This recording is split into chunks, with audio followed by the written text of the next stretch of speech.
नमस्कार प्यारे मित्रों, कैसे हैं आप सब लोग। आशा करता हूँ अच्छे होंगे। स्वागत है आपका अपने चैनल संकल्प हमारा में। और एडमिनिस्ट्रेटिव एप्टीट्यूड का आज प्रैक्टिस सेट 4 करेंगे। ठीक है, 3 प्रैक्टिस सेट में पहले करवा चुका हूँ। तो इसका पहला क्वेश्चन है, हॉस्टल ड्रेस कोड नीति का उल्लंघन करने वाले वार्डन, जो हॉस्टल की ड्रेस कोड नीति है ना, उसका उल्लंघन करने वाले को वार्डन कैसे संभाल सकता है। तो ऑप्शन ए है चेतावनी जारी करना और ड्रेस कोड के महत्व पर चर्चा करना। सेकंड है छात्रों को बिना किसी चेतावनी के तुरंत निष्कासित करना। भाई निष्कासित नहीं कर सकते हम, ठीक है। छात्रों को उनकी पोशाक के लिए सार्वजनिक रूप से शर्मिंदा, ये भी नहीं कर सकते हम शर्मिंदा, ठीक है। और ड्रेस कोड के उल्लंघन को नज़रअंदाज करना, इग्नोर करना, ये भी नहीं कर सकते, ठीक। तो option number A he suitable है इसमें, ठीक है। तो ए ऑप्शन का सही होगा। नेक्स्ट है वार्डन छात्रावास में छात्रों के बीच शैक्षणिक संबंधी तनाव को कैसे दूर कर सकता है। शैक्षणिक दबाव बढ़ाना। बी है उम्मीद करना कि यह समस्या अपने आप सुलझ जाएगी। सी है इसमें छात्रों को एक दूसरे का समर्थन करने और ज़रूरत पड़ने पर मदद लेने के लिए प्रोत्साहित करना। और नेक्स्ट है छात्रों को दूसरों के साथ शैक्षणिक चुनौतियों पर चर्चा करने के लिए हतोत्साहित करना। तो इसमें होगा ऑप्शन नंबर सी सही, छात्रों को एक दूसरे के समर्थन करने और जरूरत पड़ने पर मदद के लिए सबको एक दूसरे से प्रोत्साहित करना। तो ऑप्शन नंबर सी इसका सही आंसर है। नेक्स्ट है वार्डन द्वारा छात्रावास स्वच्छता प्रबंध के लिए अपनाए गए उपायों में शामिल नहीं है, ठीक है। वार्डन द्वारा छात्रावास स्वच्छता प्रबंधन के लिए अपनाए गए उपायों में शामिल नहीं है, इस पर पूछा। सफाई कर्मचारियों की कार्यप्रणाली पर मूल्यांकन न करना। मूल्यांकन तो करना होगा भाई, ठीक है। विद्यार्थियों में स्वच्छता की जागरूकता को बढ़ावा देना, ठीक है, ढाबा नहीं है, बढ़ावा। सफाई कर्मियों को प्रशिक्षित करना और छात्रावास स्वच्छ निरीक्षण का मूल्यांकन करना। तो कौन सा इसमें शामिल नहीं है, एक वाला है ना, ये कह रहा है मूल्यांकन ना करना। मूल्यांकन तो आपको करना होगा। नेक्स्ट है एक छात्रावास वार्डन में निम्नलिखित में से कौन से गुण होने चाहिए। शक्ति और सत्तावादी व्यवहार, धैर्य और सहानुभूति, एकांत और अलगाव की प्राथमिकता, नियमों को लागू करने से विमुक्ता। देखिए शक्ति और सत्तावादी ये हम नहीं कर सकते भाई, बहुत ज़्यादा स्ट्रिक्ट होना भी सही नहीं है ना। और सत्तावादी मतलब आप अपना ही सत्ता चलाओगे वहाँ, तो ये बिल्कुल भी ठीक व्यवहार नहीं है। धैर्य और सहानुभूति बहुत अच्छा व्यवहार है, ठीक है।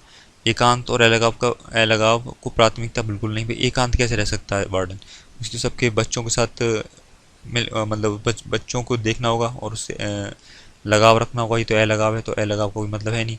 नियमों को लागू करने की विमुक्ता, नियम तो भाई लागू आपको करने होंगे, उसकी विमुक्ता अब हम बिल्कुल भी नहीं कर सकते, ठीक है। Aversion of enforcement of rules. तो बी ऑप्शन सही है इसमें, ठीक है। धैर्य और सहानुभूति जैसे व्यवहार होना चाहिए। मूवमेंट, और अगला इसमें 66 मूवमेंट रजिस्टर के प्रारूप में सम्मिलित होगा। मूवमेंट जो रजिस्टर है उसके प्रारूप में क्या सम्मिलित हो सकता है। छुट्टी पर जाने की तारीख, छुट्टी का उद्देश्य, या छात्र किसके साथ जा रहा है, या फिर ये सभी। तो ऑप्शन नंबर डी होगा सभी, ठीक है। तो मूवमेंट रजिस्टर में देखो छुट्टी पर जाने की तारीख भी होगी, उद्देश्य भी आपको मतलब आपको बता के जाएगा छात्र, और छात्र किसके साथ जा रहा है यह भी उसको बताना होगा, ठीक। नेक्स्ट है छात्रावास के प्रबंधन या शासी निकाय के साथ सकारात्मक संबंध बनाए रखने में वार्डन की क्या भूमिका है। स्वतंत्रता बनाए रखने के लिए प्रबंधन के साथ किसी भी तरह की बातचीत से बचे। सेकंड ऑप्शन है हर मुद्दे के लिए सार्वजनिक रूप से प्रबंधन की शिकायत करें और आलोचना करें। या फिर प्रबंधन के खुले संचार और सहयोग को बढ़ावा दें, ठीक है। तो ऑप्शन नंबर सी सही है इसमें, कि प्रबंधन के खुले संचार और सहयोग को बढ़ावा देना चाहिए। नेक्स्ट है निम्नलिखित में से कौन सा स्कूल आदिवासी बच्चों के लिए खोला गया।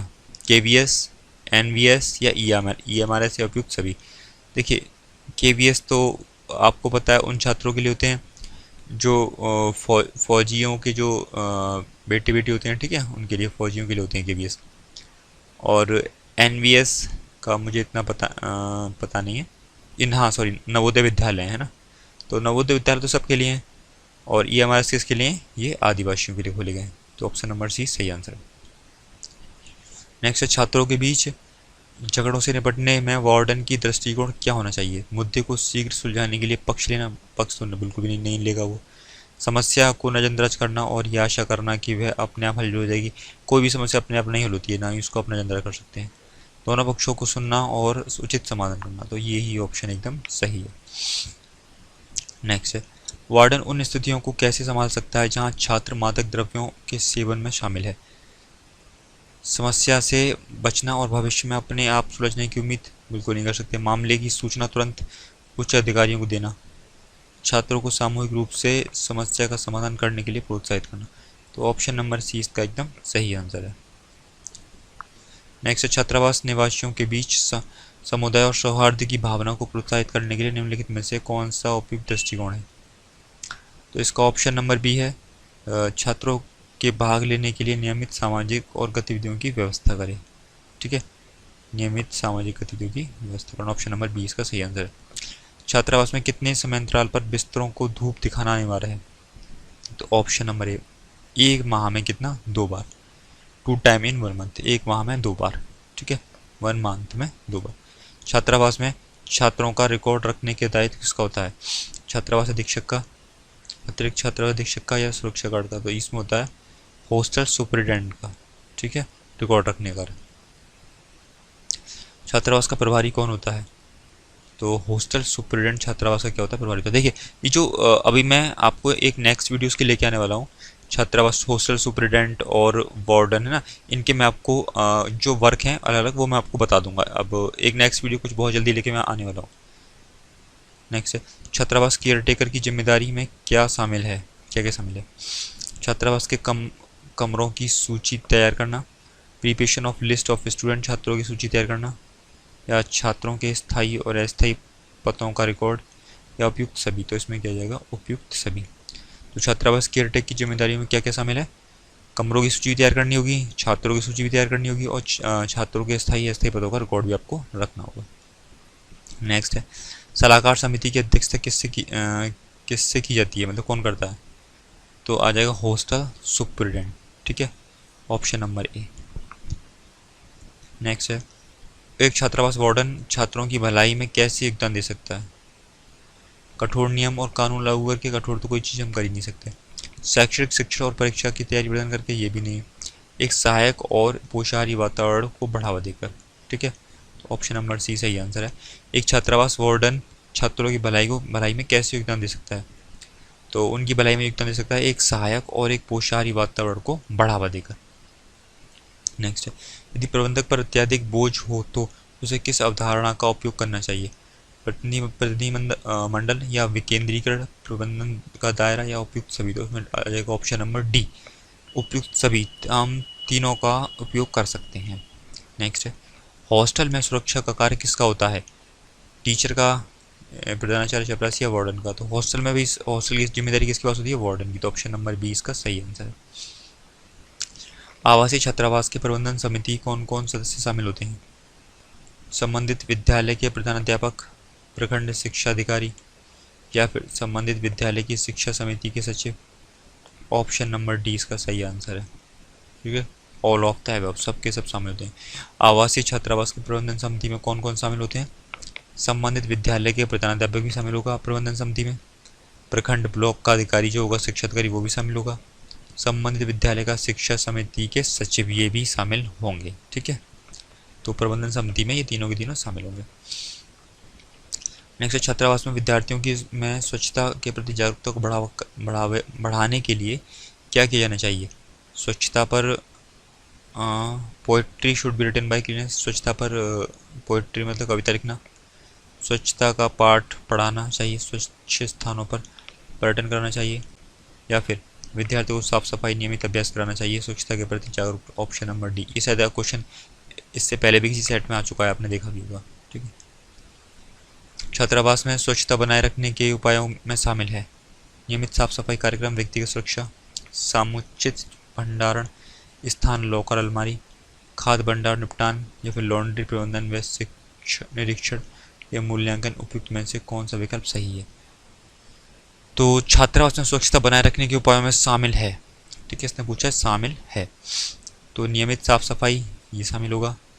ठीक है, और समुचित भंडारण, लॉकर स्थान ये भी शामिल होगा। ठीक है, और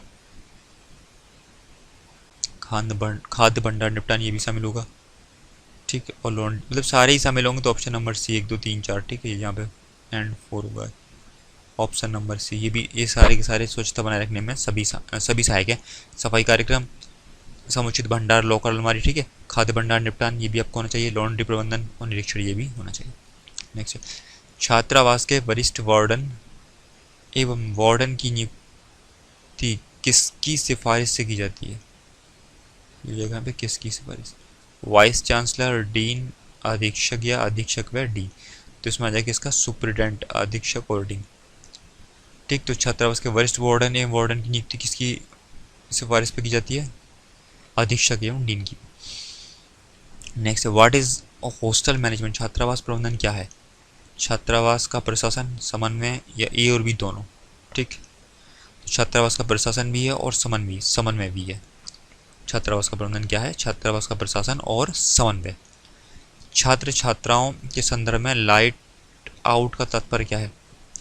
वह समय जब छात्रों को सभी लाइटें बंद करके सोना चाहिए। लाइट आउट का ये पूछ रहा है हमसे, ठीक है। एक मनोरंजक गतिविधि जिसमें फ्लैश लाइट और शामिल है, वह समय जब छात्र अपने मोबाइल उपकरणों का उपयोग मंद गति से साथ करते हैं। या फिर छात्रावास के सामाजिक कैलेंडर में एक विशेष घटना। तो जो छात्र छात्राओं के संदर्भ में लाइट आउट का तात्पर्य क्या है? ऑप्शन नंबर सी है, वह समय जब छात्र अपने मोबाइल उपकरणों का उपयोग मंद गति से करते हैं। ऑप्शन नंबर सी इसका सही आंसर है। लाइट आउट का मतलब क्या है? मोबाइल अपने, तो जो छात्र हैं वो अपने मोबाइल उपकरणों का उपयोग मंद गति से करते हैं। नेक्स्ट है, संगठन में भविष्य की जरूरतों को पूरा करने के लिए आवश्यक लोगों की मात्रा एवं गुणवत्ता का अनुमान लगाने की प्रक्रिया है।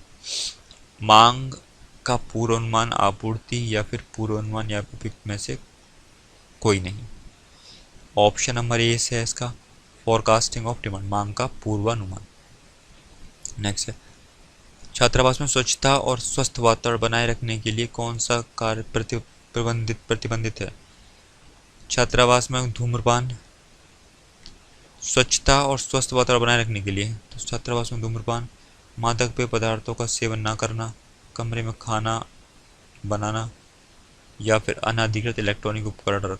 तो ऑप्शन नंबर 20 का आंसर है। देखिए इसमें थोड़ा गलत दे रखा है, ये वाला यहाँ पे आ जाएगा और ये वाला ये जो है ना 1 2 1 3 4, तो 1 3 4 यहाँ 2 3 4 इस तरह आ जाएगा, ठीक है। ये लास्ट वाले ऑप्शन गलत कर दिए हैं, या ये किताब में ही गलत हैं, ठीक है, मैंने गलत नहीं किया अपनी तरफ से। तो ये बी हो जाएगा। देखो एक बार हम पढ़ के देख लेते हैं फिर भी से। दूसरे में क्या है? मादक पेय पदार्थों का सेवन ना करना। तीसरा है कमरे में खाना बनाना।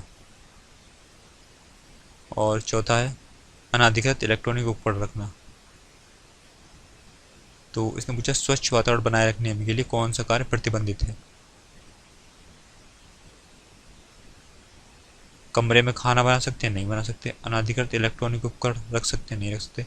मादक पेय पदार्थों का सेवन ना करना। देखिए प्रतिबंध, एक तो कमरे में खाना बनाना होगा, ठीक है, दूसरा अनाधिकृत इलेक्ट्रॉनिक उपकरण, ये दोनों होंगे प्रतिबंधित, ठीक है, ये दोनों कर ही नहीं सकते। छात्रावास में धूम्रपान, ये भी नहीं हो सकता। तो जो प्रतिबंधित कार्य है कौन सा? पहला, तीसरा और चौथा। कौन सा? पहला, तीसरा और चौथा। तो देखिए मैं बता देता हूँ आपको, उसमें पहला, तीसरा, चौथा, ये 3 इसमें होंगे। तो इस ये ऑप्शन थोड़े एक बुक में ही डिस्टर्ब दे रखे हैं। तो ऑप्शन तो वैसे ये वाला सही होगा, पहला, तीसरा, चौथा, ठीक है। ये तो आप देख लेना, मैंने आपको बता दिया है जैसे भी होगा। यहाँ पे से बी नहीं कह सकते, मैंने आपको बता दिया, पहला, तीसरा, चौथा जिसमें होगा वही इसका सही आंसर होगा। नेक्स्ट, कौन हॉस्टल में प्रवेश प्रक्रिया प्रबंध करता है? प्रवेश प्रक्रिया का प्रबंध कौन करता है? वार्डन करता है। अभी आपको मैं ये शायद पहले भी इसमें आ चुका है प्रैक्टिस सेट में। हॉस्टल में ज़्यादा छात्रों को संभालने के लिए क्या जरूरी है? अनुशासन बनाए रखना, व्यक्तिगत ध्यान, पारस्परिक संघर्ष का समाधान या उपरोक्त सभी। तो उपरोक्त सभी इसका सही आंसर है। नेक्स्ट है छात्रावास में उपस्थिति कितने समय होती है उपस्थिति? 4 टाइम, 1 टाइम, 3 टाइम या फिर 2 टाइम। तो छात्रावास में उपस्थिति 2 समय होती है ना, एक तो सुबह के टाइम और एक शाम के टाइम। आपको मैंने ये शायद पढ़ाया भी है, ठीक है, शायद नहीं मतलब पढ़ाया आपको। अभी देखिए मैं इसके ऊपर एक वीडियो और लेके आऊँगा, जो हॉस्टल सुपरिटेंडेंट और जो वार्डन है उनकी जो आपको थोड़ा वर्क है उन्हें बताऊंगा, ठीक है। तो उम्मीद करता हूँ वीडियो आपको पसंद आई। वीडियो आपको पसंद आई तो वीडियो को लाइक, चैनल को सब्सक्राइब कीजिएगा। धन्यवाद।